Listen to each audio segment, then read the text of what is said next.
We are very, very fortunate to have one of the nation's leading speaker as it comes to anti-cyber. He comes with a doctorate from Atlantic University.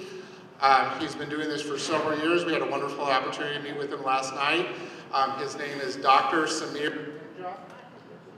And could you please help me welcome to the stage Dr. Samir Kunja.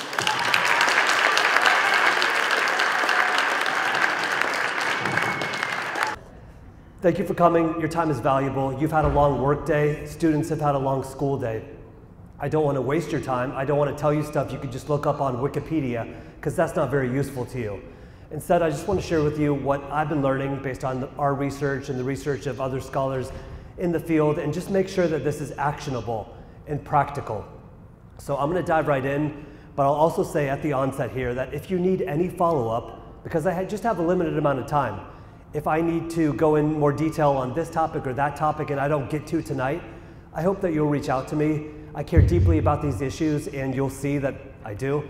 And so don't hesitate to come up to me afterwards or message me later. I promise to get back to you, to find you the resources you need, to get you the strategies you need regarding whatever issue you're dealing with or may deal with down the road.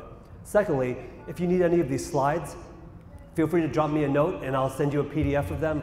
You don't need to furiously be scribbling down notes. With that said, let's get started.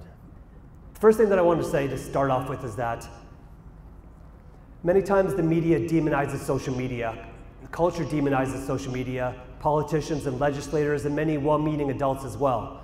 I think that's unfortunate, and when that happens, I feel that students, they tune us out. They think that we're clueless. They think that what we have to say is not relevant to their lives, because they do see a lot of positives with technology, gaming platforms, apps, etc.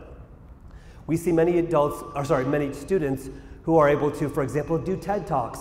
And of course, this is recorded and presented and shared online. And they talk about something that's meaningful to them, something that's important to them, that wouldn't be possible if it wasn't for social media giving them that medium, giving them that access. We've seen students also speak up about their struggles, whether they're dealing with depression, anxiety, eating disorders. We're seeing the destigmatization of seeing a therapist. And so all of these changes are occurring in this environment where there's tons of transformative change and new developments and apps coming down the pike, and a lot of course, stressors that we're seeing on the political front, the economic front. Of course, students deal with issues when it comes to insecurities and adolescent development. It's just like all of these things are happening at the same time. And social media and platforms, they're providing certain benefits, which again, I don't want us to throw the proverbial baby out with the bathwater. I want us to recognize that there are positives, and there's a reason why youth, young adults gravitate online to meet their social needs, their entertainment needs, their educational needs, to be reminded that they're not alone when they face this struggle or this obstacle or this adversity in their life. So again, we have to recognize those positives. Additionally, without technology, we would not have various support systems like Crisis Text Line, which many youth have used in order to get help, get professional formal counseling from others who have been trained related to what they're dealing with. And so I love that. I love these technologies, because back in the day, people would look around, students would look around, and they wouldn't know who to turn to. But now, of course, we've got these platforms that can support them in different ways. Technology is getting better when it comes to algorithms and AI, so that even in live streams, we're able to detect when students might betray the fact that they're going to engage in a school shooting, or they're betraying suicidal tendencies. And so quickly, law enforcement can be summoned in those local jurisdictions to come to the aid of this student or come to the aid of that school, because these technologies are able to proactively detect these issues. And so again, it wouldn't be possible if it weren't for these developments, if it weren't for these platforms and the work that they're doing.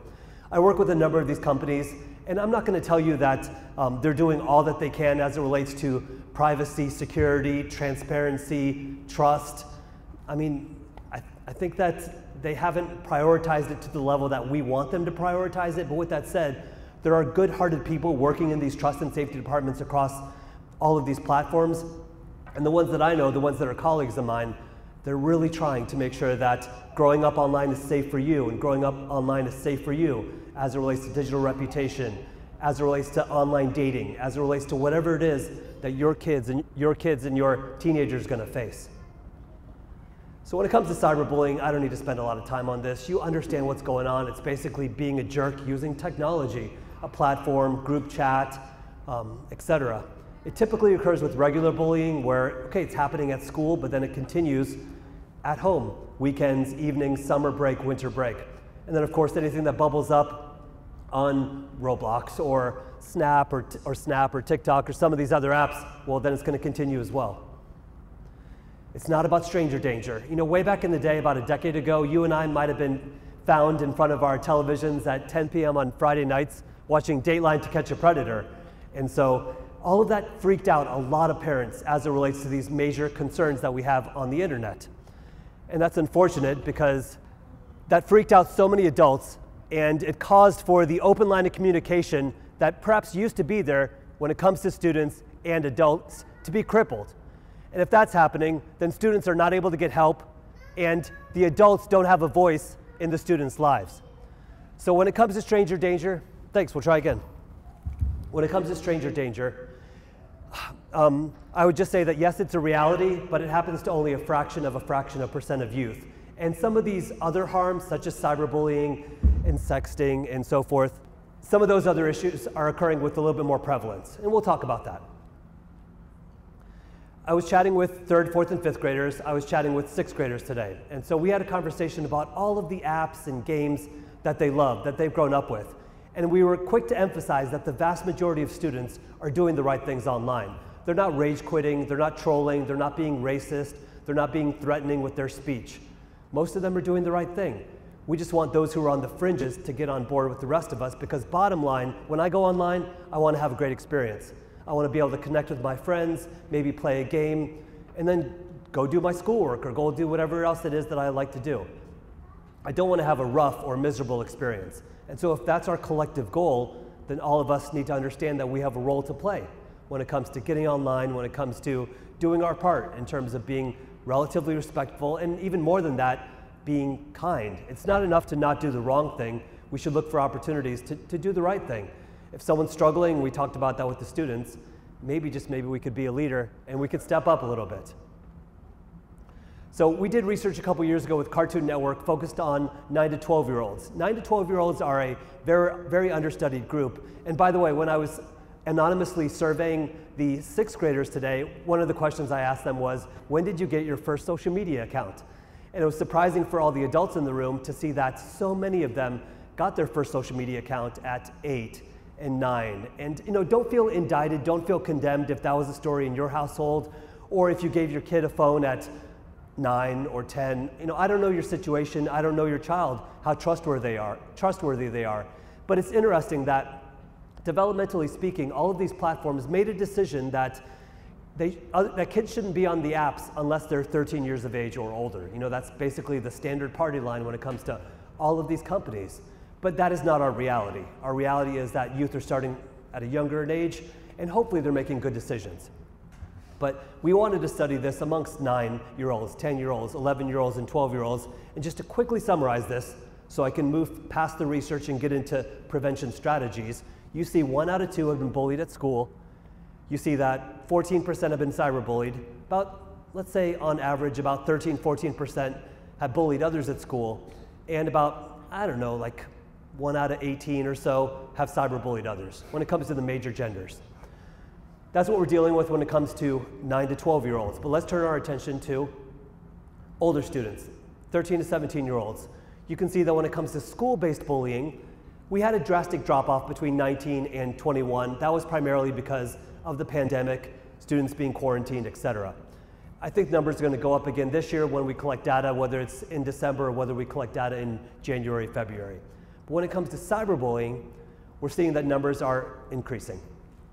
We're still seeing that it's about 1 out of 4 were bullied online when it comes to 13 to 17-year-olds across our nation. 1 out of 4 is not crazy, it's not spiraling out of control, it's not an epidemic, but that's still worthy of our attention. I mean, I wouldn't want my kid to be targeted online. And we know that different researchers are finding different numbers, but this is what we found. You see that it's an increase of about 6% from 17% to 23%, but 6% of, let's say, a base of 17%, that's about a 33% increase from 2019 to 2021. So we'll see if there's another 33% increase when we look at data in 2023. Bottom line, this should be on our radar, and that's why you're here, and I respect that. Another point that I wanted to mention is that sometimes we think that it's very easy for youth to bracket or compartmentalize what they're doing online, but they're just not able to. They move seamlessly between the two realms. Honestly, there aren't two realms, it's just their life. And so when they deal with cyberbullying, it deeply affects their ability to learn and feel safe at school. And that's a huge deal for Principal Walters, for I'm an educator, many of you are educators. We care deeply about how they do when it comes to academic achievement. So when they're being targeted online, unfortunately, it compromises their ability to succeed when it comes to scholarly pursuits. So let's get into ideas, let's get into strategies that are research-based. And again, thank you for your patience as we work with the sound system. And I'll keep moving and trying to find the perfect position for myself. First off, communication is a big deal. And I know it's tricky. We haven't grown up with certain platforms and apps. We don't want to sound like a moron and use the wrong technological jargon. I feel that. But many times it just comes back to being involved and being connected and having that healthy communication, that dialogue with your child. And so maybe in a perfect world, you go to Starbucks or Dunkin' Donuts together with your devices. You order their favorite frappuccino or beverage or whatever it is, and you sit down at the table for just 20 minutes and you have a very positive, non-judgmental conversation about what your daughter, what your son loves to do online. Again, no judgment. You're just saying, like, what do you love these days? What are your friends loving? What is becoming a little bit lame, where it's losing traction and it's not really popular? Do any of your friends have a Meta Quest? Do they play Saber Beat? Do they enjoy various realms or immersive spaces online? What are the next things that they're interested in? What are you interested in? And then over time, not that day, but down the road, you can start to ask more of the probing questions related to, have you ever received a message that made you feel a little bit creeped out or uncomfortable? Or how do you keep yourself safe? Many adults, they just assume that students are just ignorant and they don't do anything when it comes to keeping themselves safe, but that's not giving them the credit that they deserve. And plus, it sort of conveys condescension. And our kids are not going to open up to us if we're condescending towards them and we think that they're clueless as it relates to their own internet safety practices, which, again, they're implementing. They're definitely implementing some. So I want you to see where they're going. I want you to see what apps they're using. In a perfect world, they can teach you, and I know that's tricky because many times when you ask them to explain something to you, they just roll their eyes and they're annoyed, and it's really hard. But maybe there's a chance for someone to catch them at an opportune moment where they open up to you at least a little bit, especially if, for example, you're willing to do the latest TikTok challenge with them. Not any of the crazy deviant ones, but some of the more fun ones. I mean, they're interested in certain things. I know it's hard for us to get on board and be interested in the same things, especially if we think it's a waste of time. But when we do that, we're just being very dismissive of what they care about. And then they're not going to want to connect with us. But if we demonstrate interest, then they're going to want to connect with us and they're going to want to talk to us more. So it takes a lot of intentionality and effort, and I know all of us are stressed out and overextended and exhausted, but it's so very important if you really want to make headway when it comes to your youth's online participation. So enter their world and start early. I have a 3-year-old and a 5-year-old, and they're pretty proficient with using the Roku remote to load up their favorite app on the TV, or borrowing my tablet or phone and scrolling over to whatever it is that they want to play. Right now they're into Toca World. I don't know if any of you all are into Toca World. Yeah, absolutely. So we spend a lot of money on the App Store with all these different lands in Toca World, and it's just what we do. But at least my child knows that I'm pro-technology and I want them to create. I don't want them to just consume. You've heard that distinction, right? It can't just be about them consuming mindless entertainment. It's about how are they exercising their brain? How are they building and constructing things, engineering different things, learning how to code, learning web design, learning video editing, photo editing, all these things that will help them level up as we move deeper into this information-based society and economy. And you've heard about the gig economy, where more and more youth, young adults are earning money, either part-time or full-time, based on freelancing. So I think that's going to continue, which is another reason for us to be pretty pro-technology in our conversations. We have to watch our own words. I mean, you and I are capable of being a jerk. because life is hard. But when we're cranky, when we're irritable, we just have to call ourselves out and be like, I'm sorry, son. I'm sorry, daughter. I made a mistake. Like, do you forgive me? I shouldn't have been rude to that cashier. I shouldn't have been short or curt with that person. And then your child knows that it's okay to mess up as long as you try to fix things or make things right. And I think that goes a long way. So, plus when you're watching television shows, reality TV, or even in a movie, could you pause for a second whenever there's some sort of sarcastic comment that crosses a line, just to be able to say to your children next to you on the couch that, whoa, that was messed up. Like, that hurt that other person's feelings, and like, you don't get close to the line.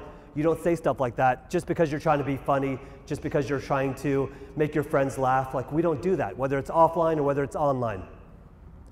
Plus, family standards are a big deal. And I hope that you've taken the time not just to have them in your mind, but to formalize them and to promote them and to celebrate them in your household. So my wife Rachel and I, we spent a lot of time with this sheet of paper that we tacked to the wall, and we kept editing it because we wanted to figure out, like, what are the values that the Hinduja family, that's my last name, the Hinduja family are all about. And then when we finally settled on them, we made them like permanent in this piece of art, which is hanging up behind the couch in our family room, which is where the TV is, where we watch all our shows and stuff and just hang out. So I mentioned my kids are 3 and 5, but we've been able to point to this sign a few times, not to all of these values. They don't know what half these words mean, but we've been able to point to honesty, we've been able to point to courage, we've been able to point to cheerful obedience. And so as they get older, we're going to be able to point to some of these other characteristics that are critical to what we as the Hinduja family are all about. And I don't know if you're thinking like this is too idealistic or it's way too late because my kids are a little bit older now. It's not too late. It's not too late to be like, all right, we have convictions in our family about what we're all about. And this matters. This matters when it comes to opportunities you're going to land down the road. It matters in terms of how your siblings are going to get treated as they come through the schooling system based on how you acted in the schooling system. It relates to how other families think of us as parents. So there's all sorts of implications. And so that's why I think it's critical to flesh out your family values, make it permanent and some sort of sign, and then point to it whenever examples arise in life where it's like, this is a teachable moment, and you sort of contravened or compromised this principle, and let's get back to good, because this is what we stand for. We live in a world which unfortunately it's without conviction. It's a lot of like relativity, and if it feels good, then just do it. But I think that's sad, and I think that's weak, and if I have control over anything, it's how my kids turn out. It's tricky, I get that, and I'm not pretending that it's easy. So when it comes to having conversations with your child, we have a lot of resources on our website, and I know that other organizations do as well, which I appreciate. But here's some questions that you might start with asking, and then as I mentioned, you want to get into the more probing questions, the more delicate questions. But just because you came here tonight doesn't mean you should go home and as you're putting them to bed, start peppering them with these heavy ones. No, just build up to it and convey to them again that you're not there to judge them, you're not there to condemn them with your words. There's been some great research out of the University of Pennsylvania that I wanted to share with you because I think it's highly applicable. So our kids make great decisions and we want to commend them, whether it's offline or online, and our kids make unwise decisions, and of course we have to express disapproval. But there are certain ways to go about doing that which will really help them down the road when it comes to their choices online and offline. So let's get into this. First off, I want to share that there was this one study done involving 50 different countries, and they asked parents, guardians, caregivers across those 50 different countries, what are the dominant traits or characteristics you're trying to instill in your children as you're raising them in your homes? And way up there on the list was, you know what? We want them to be successful. We want them to be high achievers. And I'm thinking, okay, that's pretty interesting. But what was even more interesting was that across every single one of these 50 countries, above success and achievement was, you know what? We want them to be kind. We want them to be compassionate. We want them to care about others, not just about themselves. And now intuitively, you would hope that we would see that in the research, but it was pretty neat to see that borne out in the numbers. So then there's been a lot of studies involving twins because they're trying to get to the bottom of, is it nature or is it nurture? And what they found was that the tendency to be kind and caring and compassionate is about 25 to 50% due to nature. It's actually genetic, it's actually inherited. But what that also means is that 50 to 75% of that tendency is due to nurture, which means it's on my shoulders as a parent and an educator, on your shoulders as parents and educators. And you might be like, oh crap, another thing on my shoulders. But maybe you're like, okay, this is great. Feels like I have some autonomy. Feels like I have some agency to direct my child in the way that they should go. And so maybe that's empowering. Maybe that's encouraging to you. It is to me. And so I think that's great. I think that we can build on that. So when our children are doing the right things, of course we want to make sure that we commend them, because that builds them up, and it helps them to figure out who they are. So the first thing that I want to say here is that when we do commend them, make sure it is rooted in praise and not reward. We want them to do the right thing because it's the right thing to do, not because we're holding out a carrot. And I'm guilty of this. I do community service work with my church, and so I work with elementary schoolers specifically. And I've been guilty in years past where it's like, we have a guest speaker, and I say something like, look, we have a guest speaker today. If you would just be quiet and be super respectful, I promise to give you candy afterwards. And then when I read this research, I was like, I can't be doing that, because then they're just doing it because I'm giving them candy. I want them to do it because I need them to be a decent human being. I need them to be respectful, and I need them to give this other person their attention and their kindness. So again, you want to root it in praise. You want to commend them with compliments and encouragements, and you want to tie it into their identity. And so as an example, let's say that we're in the kitchen and we're making chicken stew. And so I'm on the cutting board, and I'm like trimming the fat off the chicken breasts, and my wife is over here and she's working with the bouillon cubes, making a broth. And then like my little girl Maya, she's in school and she's learning how to use a knife. And so I'm able to ask her, can you please chop up these soft carrots or something like that, celery, for our stew. And so she's doing that, and I could say, wow, Maya, thank you for being really helpful. But what I should say, according to the research, is, wow, Maya, you're such a great helper. It's so amazing that whenever me or your mom needs something, you just sort of swoop right in. The world needs more helpers just like you. And I know I just wordsmithed it a little bit, but what I've done is I've labeled her as a helper. We need to label our children. Just a quick story, I've been labeled in the past as a great listener, and that stuck with me. And so now, even if I'm slammed, if I have a million things to do, if someone wants to chat with me about anything, I will remember that in the past, I've been labeled as a great listener, like Samir is a great listener, and I will give you my best, and I will not be distracted by my phone, and I will look you in the eyes, and it'll take as long as it takes, because I'm a great listener. Please label your children as a great encourager, a great listener, a great helper. And because they're desperate for affirmation and validation, they'll realize that that's a role that they can adopt moving forward as well. And then, of course, they'll be a blessing to so many other people. It's like that self-fulfilling prophecy. We label them in negative ways, and they're like, wow, my parents and society have given up on me. I'm just going to proceed down this delinquent trajectory. But if we label them in positive ways, well, then they start to be like, yeah, this is what I'm all about. So our kids mess up sometimes. Without a doubt, my kids do too. And so we want to express our disapproval. But when we express our disapproval, this can go in two different directions. One is in the direction of shame, and the other is in the direction of guilt. When you shame a child, the shame makes that child think to themselves, I'm a bad person. But if you cultivate guilt, that child thinks to themselves, I did a bad thing. So I'm a bad person, or I did a bad thing, which is more healthy. I did a bad thing.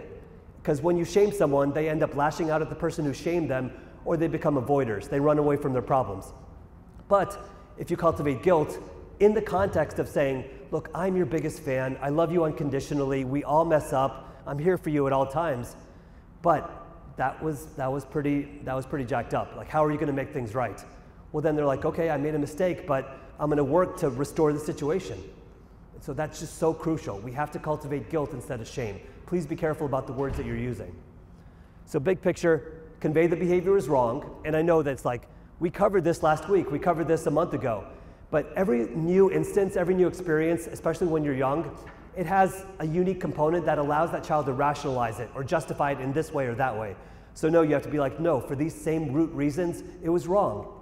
It was wrong, it was problematic, it hurt another person. And then they'll add it to their decision filter, and then hopefully by their late teens, they'll have lived through enough experiences where they're like, okay, I get it. This is wrong for these root reasons, always, no matter what, no matter how I try to justify it. Secondly, we have to get them to understand that their behaviors do not occur in a vacuum. So I alluded to this earlier, but like when we do something wrong, it affects so much else. And I'm guilty of this. I remember telling my parents when I was growing up, like, what the heck? I don't see how this affects you at all. It's my life. Let me make my choices. But then you get older and you're like, okay, I finally get it. It's like my actions do affect a lot of people around me. Even if it's just perceptual, it does matter. And then finally, I mentioned that we want our kids to sort of restore the situation. Like we want them to restore equilibrium. If they do something wrong, then it's like, okay, make it right. So if my little boy, Ravi, he's just 3 right now, but let's say he grows up and he's on Snapchat and he messes up and he goes off on someone, but someone takes a screenshot and now he's busted. I'm gonna be like, dude, you messed up huge and this cannot happen. And maybe I could say, write that other kid a letter of apology. I think that's a good solution, but what I think is more valuable is to say, how are you gonna make things right? Because in my household right now, I want him to develop the skill set to be able to fix conflict. Because otherwise, he's not gonna know. He's not gonna have any practice, and he's always gonna be calling me from college, when he's an adult, when he deals with any sort of relational or social conflict at work, and I'm gonna be like, how come you don't know what to do at this point? So give them practice now while they're in the safe and supportive umbrella of your home. Be like, okay, yeah, write a letter of apology, and you can fill in the gaps. Maybe they could promote cause, maybe they could say something kind about this kid on social media. Like there's different ideas that your kid will come up with to make things right, but give them a chance to come up with solutions as well. I also think a lot about resilience. So resilience, you push a rubber ducky in a bathtub under the water, what happens? It pops back up to the surface. Resilience is such a huge deal. When it comes to bullying, cyberbullying, some of these issues, as parents, as guardians, we're quick to swoop in. We're quick to rescue, and I get that because we care so deeply about our kids. But I'll also say that if we're always swooping in and rescuing, they're never getting practice, to deal with the conflict. And it's arguable that we're doing them a disservice and we're ill preparing them for adulthood. Because I just mentioned that adulthood is full of conflict and issues, whether it's with our bosses, with our in-laws. There's always something, right? You know this from experience. So also when it comes to resilience, I would never promote it if we're dealing with severe forms of harm, but most forms of bullying and cyberbullying are mild. Maybe moderate, but mostly mild, mostly minor. Name calling, insults, teasing, rumors, gossip, exclusion, rejection. You and I deal with it in the workforce. It's part and parcel of life. And so it doesn't mean that other kids shouldn't be harming your kid in those ways, but I do think there's a place for our child to learn. Like, okay, I'm gonna learn certain skills that will help me not fall apart if someone picks on me. Because I'd also say that you want your children to dominate life. You want your children to achieve positions of power, prestige, wealth, status, influence. If they do that, all of the haters are gonna come out of the woodwork wanting to tear them down. If they can't handle that, then maybe you shouldn't prepare them for success. So that's the way that I like to approach it. I also think about resilience as it relates to maple trees. My wife's family is from rural Virginia, and they have a bunch of maple trees close to their property. So every February, they go out and they tap these maple trees, and then we have a fun quality time activity in the kitchen where we boil the maple syrup and put it in jars and put ribbons around it and give it to loved ones. The thing with resilience is that it is innate in every kid, just like maple syrup is innate in these maple trees. It's not like some kids have it and some kids don't have it. We just have to tap these trees. We just have to extract it out of our students and our kids and then sort of support it and bolster it based on good parenting, good involvement, good communication. We published a paper on resilience and lots of findings, but bottom line, resilience matters a lot. The kids with the highest levels of resilience, when they were cyberbullied, they didn't fall apart, they didn't struggle in school. They were able to keep going, to keep moving on. Those kids with the lowest levels of resilience, they really struggled.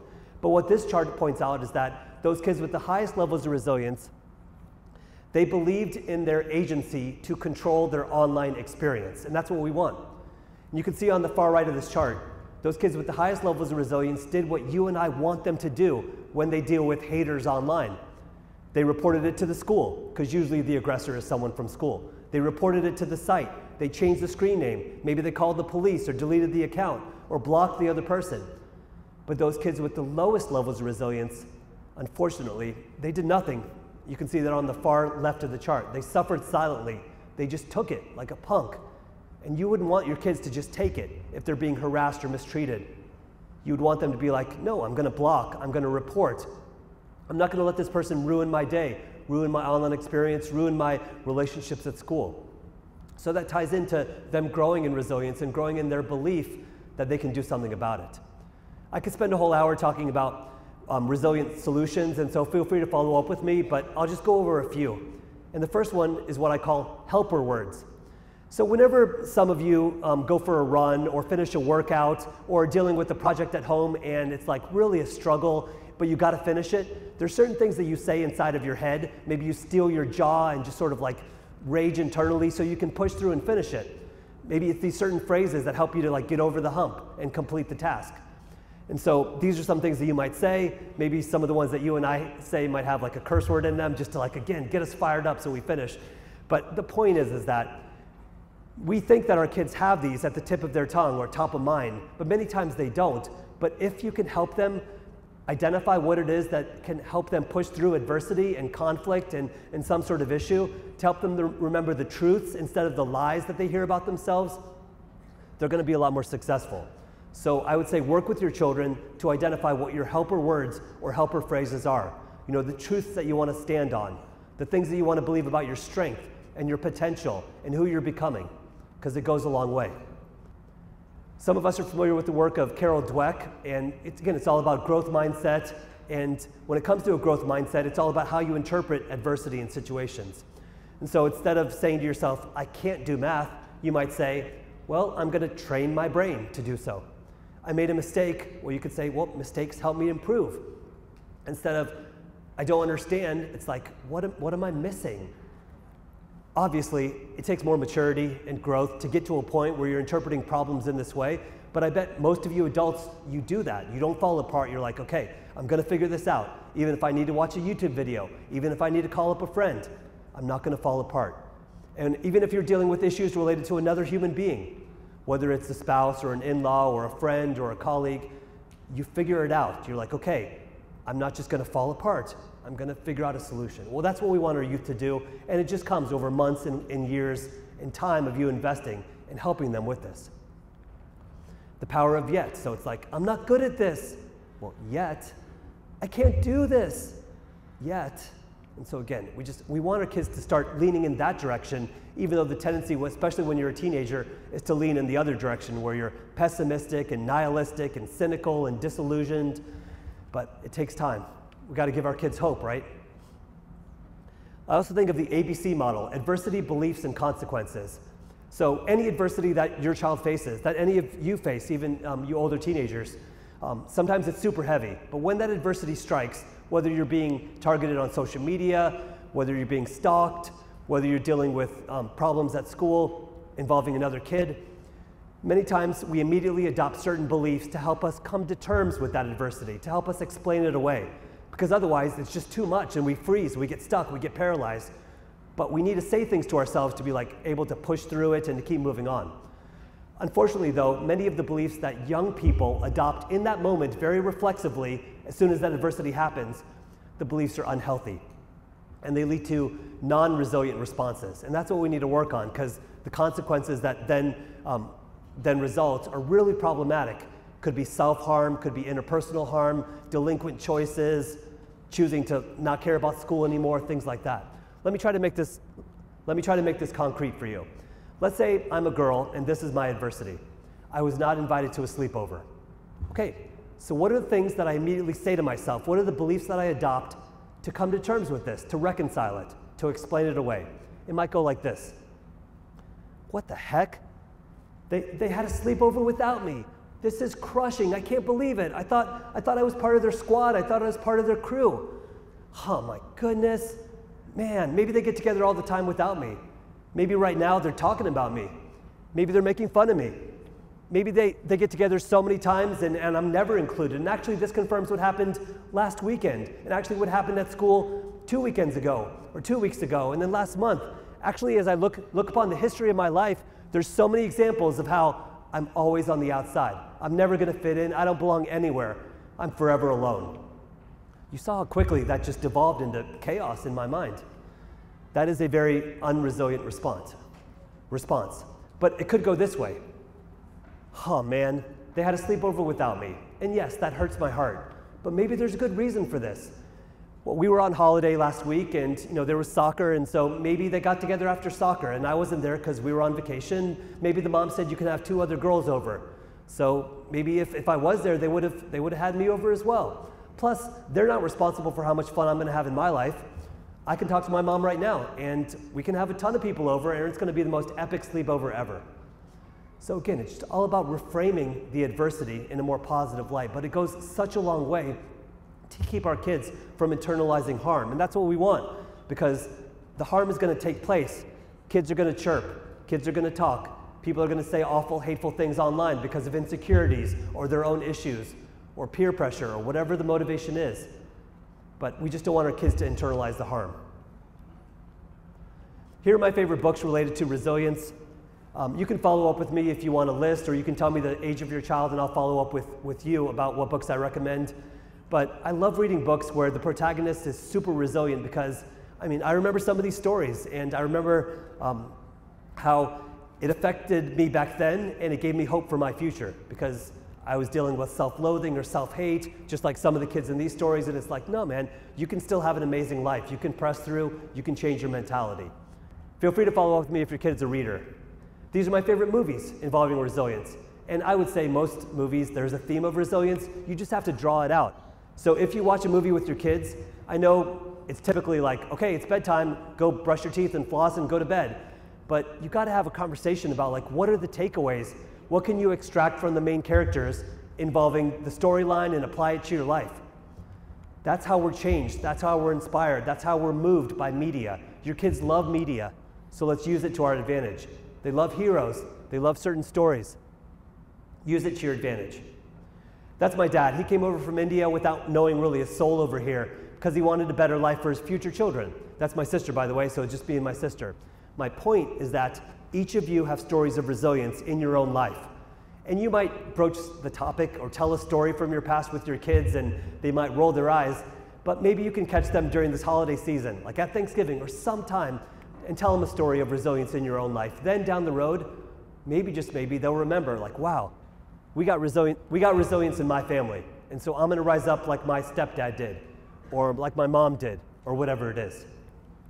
Tell them your stories when you have the chance. Maybe on a long drive, maybe on a road trip, maybe when you're hanging out getting dessert at Dairy Queen or wherever you like to go. Sonic. That's my shoulder. I get allergy shots. I'm allergic to a lot of things. Thankfully, they're only environmental. I'm allergic to cockroaches, dust mites, pollen, cats, dogs, I know, really sad, cats and dogs, and oak trees. And so what my allergy doctor has done is take a little proportion of all of those different allergens and like swirl them around and make a little concoction, and then she injects me with them. And yes, there's a little bit of allergic reaction, but in time, she's hoping that by this inoculation process, these disease-causing pathogens won't affect me so strongly if I'm getting a little bit of them in small doses over the course of time. Building resilience is a lot like that. I mentioned our default is just to swoop in, but we want to expose our kids to a little bit of risk, a little bit of adversity. And of course, we're still there on the sidelines, ready to swoop in if we need to swoop in, but we need to see how they're going to do. We need to give them a little bit of practice dealing with that resilience, because resilience is born not from the avoidance of risk, but from engagement with risk, engagement with adversity. So my recommendation to you is just allow them to find their way a little bit more. I also think about empathy. This picture is after a school shooting, so you can imagine there's a lot of empathy there, but I'd love for empathy to be more natural. And there's studies that have come out recently where it's like empathy is decreasing when you think about students these days. What is that? What is the reason for that? And there's a number of reasons, maybe part and parcel due to the polarization we have in America and some of these other issues. But we can talk about that later. We studied it and I published a paper on it. Bottom line, when it comes to empathy, students with low levels of empathy almost 2 times as likely to bully someone at school in the last 30 days and over 2 times as likely to cyberbully someone. Said another way, students with high levels of empathy over 2 times less likely to bully and almost 3 times less likely to cyberbully. So it matters. I think we get that. So how do we build empathy? Again, I could spend another hour telling you about all these different strategies related to empathy. I'll just give you a few right now and you can follow up with me. First off, here are my favorite shows Here are my favorite shows related to empathy. Maybe you remember some of them from when you were growing up. Tell me some of you remember My So-Called Life with Jordan Catalano and Angela Chase. A few of you? Anyone? Okay, because I love that show. Thank you. And my kids have grown up watching, of course, Daniel Tiger and Wish and Poof and so forth. But again, the point is, the main character is all about empathy. But then let's have a conversation with our child about how that kid demonstrated empathy in this episode, or in this show, or in this movie, and how we can apply it to our lives. Here are my favorite books related to empathy. You've read some of them when you were growing up. And again, some of them are for different ages. But the point is extracting the takeaway messages and applying it to our life. And I'm sure the school assigns books and hopefully has those conversations, but you can help make sure that the message hits home. Like, you want to become a better version of yourself year after year after year. Be inspired by what you read. Be inspired by what you watch. Don't just consume mindlessly and let life turn out however it's supposed to turn out. Like, just do your part. I also think about who we hang out with when we're growing up. When I was growing up, I hung out with the same kids in elementary, middle, and high school. And I think that was kind of to my shame, because if I would have branched out and talked to kids that maybe came from a different background or culture, my horizons would have been broadened. I would have grown in empathy without a doubt. And sometimes it requires formal assignments, like a formal interview assignment where you have your kid talk to a kid that they would never ever talk to, never sit with at lunch, never hang out with. You might give them a downloaded list of questions to ask, but what they'll realize is that we seem really dissimilar, but we actually have so much in common. And so that's key also to understanding another person's perspective, what they bring to the table, their giftings, and I think that also breeds compassion and empathy. I'm a big fan of Tim Tebow. I always will, even though I think he's basically given up on sports and now he's just going to be a broadcaster. Not just, but you know. I just loved how he was always grinding towards his dreams. But one of the things he does in the community is every spring he organizes a prom for youth with special needs. It's called Night to Shine. And he gets the help of youth without special needs to come and serve as waiters and ushers and fellow dance partners. And those students without special needs actually build friendships and meaningful relationships with these kids with special needs, all because of this Night to Shine. Because it's like 7-8 hours together, afternoon and evening. And I'm sure it was pretty awkward at the beginning, but they were able to push through and find points of commonality and then build a relationship. So my overall takeaway with this is, how are we intentionally putting our children of any age in situations that will soften their heart, which will remind them that others have it more fortunate or less fortunate than them. Sorry, less fortunate than them, that they have it more fortunate than others. That's what I was trying to say. When I was growing up, I went on missions trips to different emerging countries, developing countries, and my heart was shattered in all sorts of ways. And so that's prompted me, now that I have some resources because I earn a living, to give back to the community, to give back to the world. And so I don't think I could have just flipped a switch when I became an adult and started to have resources. I think that it had to be sort of sown in me over the years, where my heart was softened, where my heart was broken because of sadness and pain and struggle that I saw. And I know many times it's like, I want to protect my kid from that, but I want to expose my kid to that.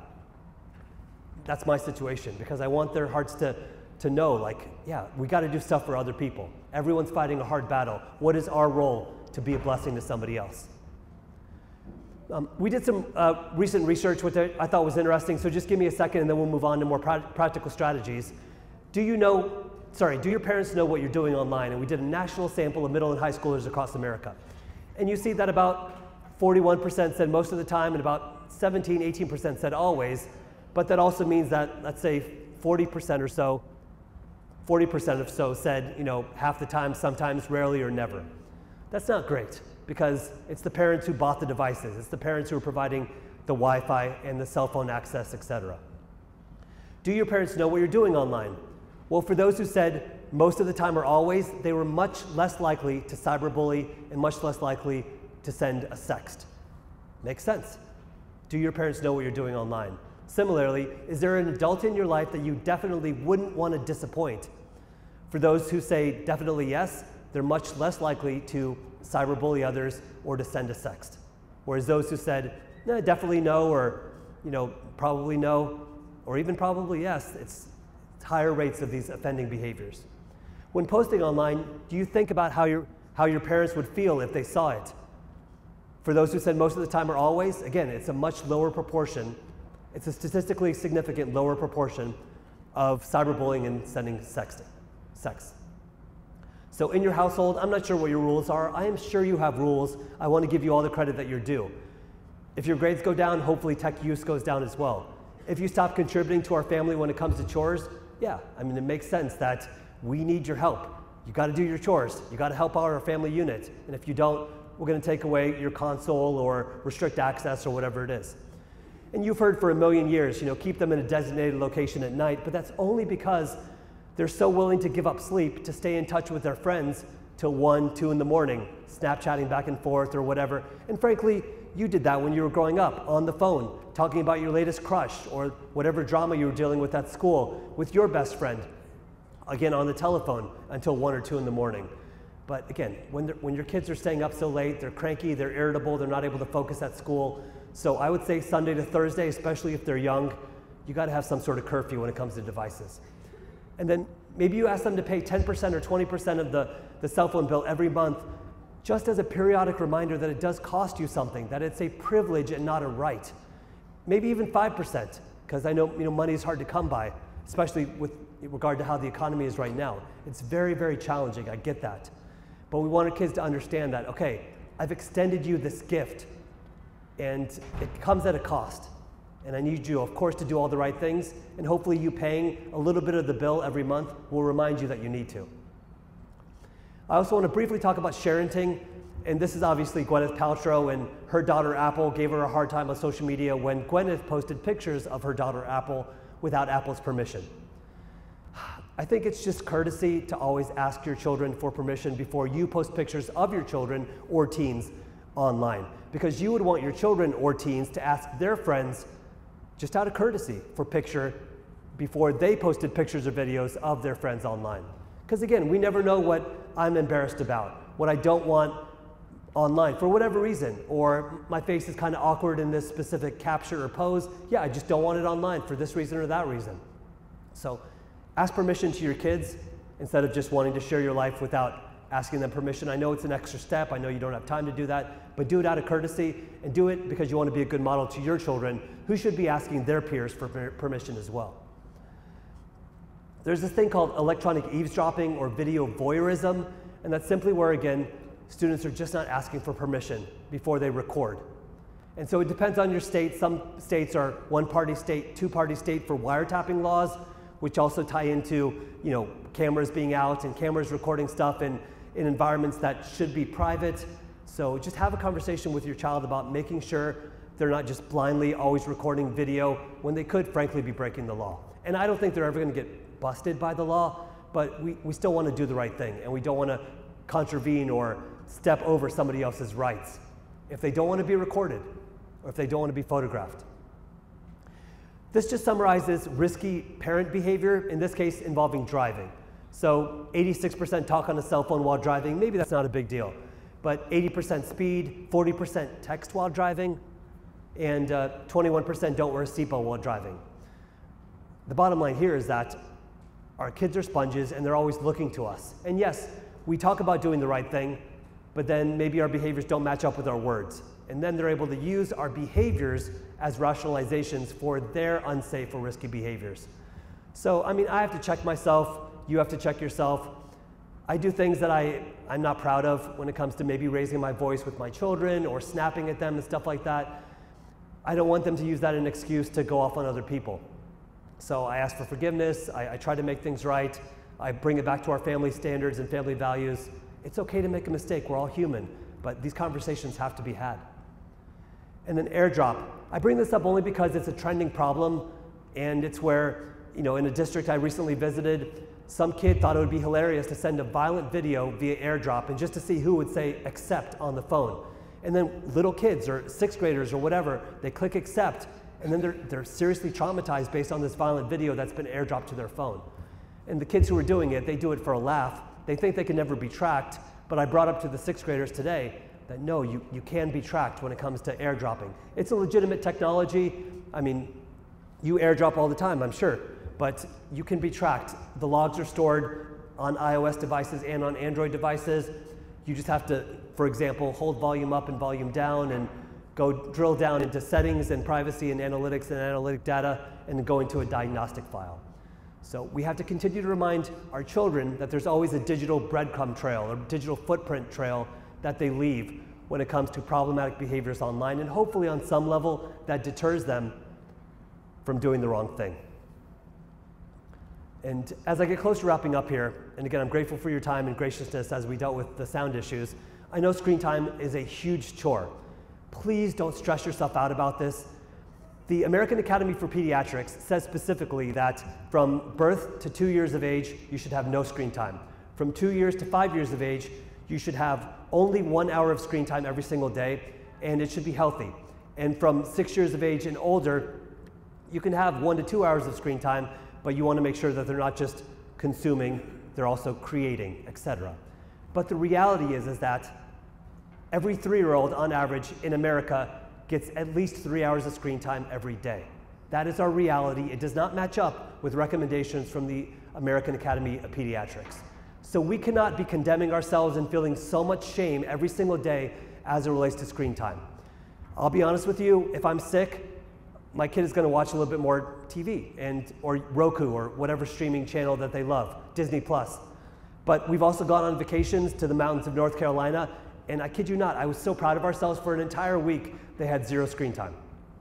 It's rare, but it happens. And I would say, hopefully, because I'm intentional and I'm involved, it eventually evens out.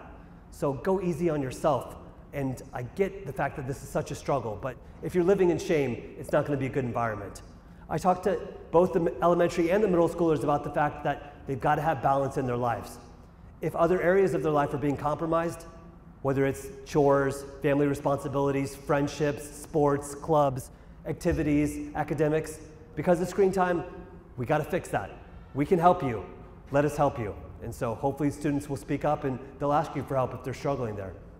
Of course, you have to promise them that you're not just going to take away their technology, but you're going to work with them on a game plan about boundaries or time limits or something like that. And then I'm always a huge fan, even if your kid is older, to work with them to negotiate what it takes to earn screen time, because it is a privilege. And again, it's not too late. Screen time is a positive in their life. You need an escape. They need escapes as well. And I know that we think that our stressors are so major, but their stressors are very major to them as well. It's very, very hard growing up. And our problems are not so much bigger than their problems. They're equally as big and equally as sort of like surrounding us and closing in on us, sort of, so to speak. So negotiate with them what it takes to earn screen time. Also ask yourself these basic questions. Are they physically healthy, physiologically healthy? Do they have other hobbies? Are they having fun, and are they constantly learning? I mentioned Toka World, which is an app that my 5-year-old uses, and she's constantly learning based on the activities that she does in that specific app. Some of you use ABC Mouse, and so that's just another app that kids are always learning. And then when it comes to, I'll just say inappropriate content, because we have younger kids at the audience here, your kids are eventually going to stumble across it, and I would much rather you have that proactive conversation about how they should interpret or what they should do about inappropriate content, because one of their friends is going to show it to them at some point. Or they're going to go over to someone else's house and there's going to be some Google searches and they're going to find some stuff because the filters aren't so strict at that other person's house. Please have a proactive conversation about that and what it means. And if you need feedback about that, let me know. But don't just be like, okay, when it happens, then I'm going to have a conversation, because then it's often too late. And I'm a big fan of conveying to your child that your house is going to be a judgment-free zone, even if you have to hang up a sign so that your kid can remind you and you can remind yourself. Our kids are so nervous talking to us because they're afraid that we're going to take away the technology. We're going to delete the app. We're not going to let them use all the things that bring them joy, that provide that healthy diversion, which they absolutely need given their struggles. So if you convey that, look, I'm not going to judge you. I'm not going to blame you when you come to me if you're dealing with a cyberbullying issue or someone's threatening you or blackmailing you or whatever it is, we're going to work together on a mutually agreeable solution and a game plan. Then maybe, just maybe, they'll give you more of a chance. On our website, we have a document called Technology Use Contract, and I can send it to you if you can't find it, but it's very easy. We have a navigation menu called Resources. And so it outlines expectations for children, but it outlines expectations for the parent as well. I'll be reasonable. I will treat my child with dignity. I will be involved. I will not take drastic measures.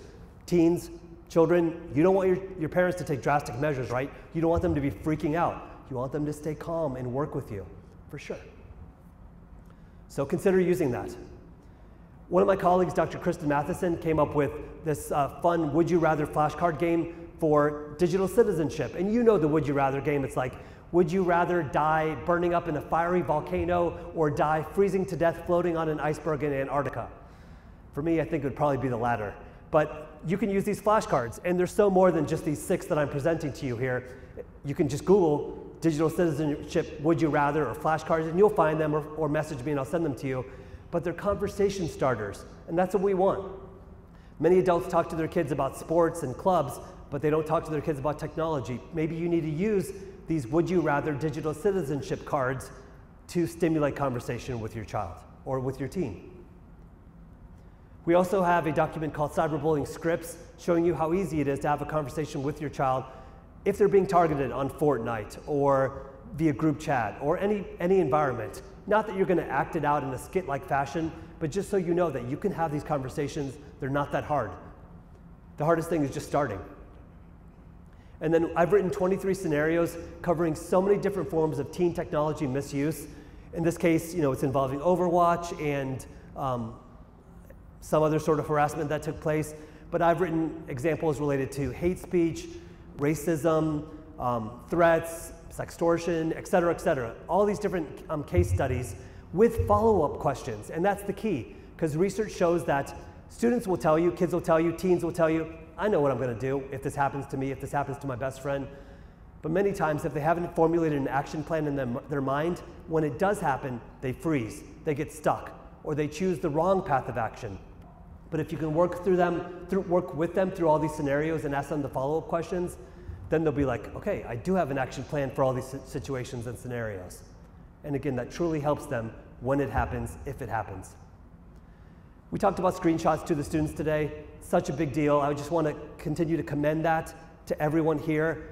We need the digital evidence. The school needs it for the investigation, and the platforms need it to discipline the offenders, whether it's banning their IP address, deleting their account, whatever it is.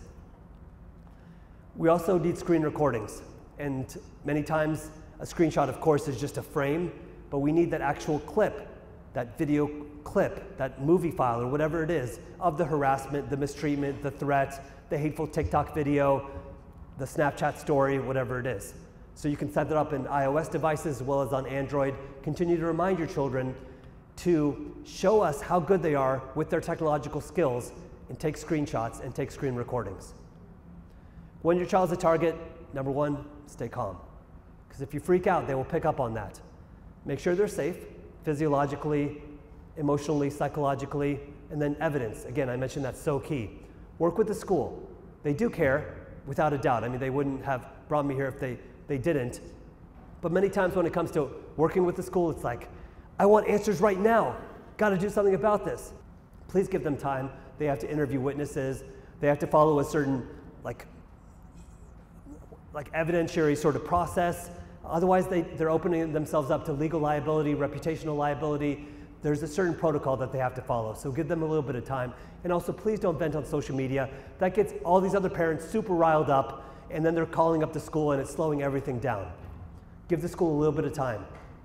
And then sometimes if you contact the offender's parents or guardians, they want to do something about it. Sometimes they blow you off and say, boys will be boys, girls will be girls, let it go, your kid's being soft, whatever it is. That's ridiculous. If your kid is harmed, they're harmed. Take them at their word. Don't trivialize it. Work with the service provider, and I mean the company, the platform, the gaming, the game, whatever it is. If any of you struggle where it takes more than 24 to 48 hours to get content taken down, to get a response from these companies, please reach out to me with screenshots or screen recordings. I'll reach out to my colleagues at these different platforms, even if it's a dating app, whatever it is, reach out to me and we'll deal with it. We'll make the problem go away. And then work with the police, again, if it involves inappropriate images of minors, stalking, blackmail, threats, all of those are criminal offenses. When your child's the aggressor, talk about the consequences, how it definitely deeply affects them affects the victims on an emotional level, psychological level, behavioral level. Monitor tech usage, and as I close, I'll recommend some software to you. Apply consequences, and when you do, just please stick to them. That's hard even for me. So it's like, child, you messed up, you're gonna lose privileges tonight, but then it's like, I'm a softie sometimes, and I wanna give them their privileges back. But then I'm a pushover, and they're gonna abuse that. You give them an inch, they're gonna take a mile. You understand that. Escalate the consequences if the behavior continues. But I'd also say, bottom line here, our kids are not sociopaths. They have good hearts. We've done a decent job raising them, definitely. Give yourself credit. And so many times they just mess up, just like you and I messed up when we were growing up. So give them a second chance, but hopefully that second time doesn't happen. When it comes to software, I've evaluated a number of programs, and I don't have any professional relationships with these companies. I'm not getting kickbacks, anything like that.